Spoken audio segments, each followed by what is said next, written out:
এই বাচ্চাটার কথা কেউ মনে রাখবে না। 3 মাস পরে, 6 মাস পরে, 1 বছর পরে আরো নতুন ইস্যু আসবে, আরো নতুন পাপ হবে, আরো বড় বড় ঘটনা ঘটবে। এরপরে মানুষ এই বাচ্চাটাকে ভুলে যাবে। এই বাচ্চাটা কি তার মৃত্যু যন্ত্রণা ভুলতে পারবে? তার সম্মানহানি ভুলতে পারবে? তার পিতামাতাকে ভুলতে পারবে?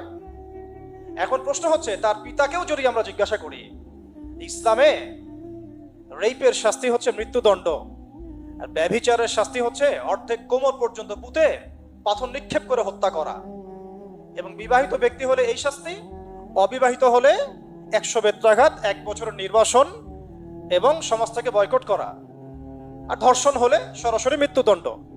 3 মাস সময় লাগার কথা না, 3 দিনের মধ্যেই করা সম্ভব। এটা শরিয়া আইন, এটা আল্লাহ রাব্বুল আলামিনের শরিয়া বিধান। এখন তারাও কি এটাতে রাজি হবে? যারা শোক প্রকাশ করছেন তারা কি এই বিধানটা কার্যকর করতে রাজি হবেন?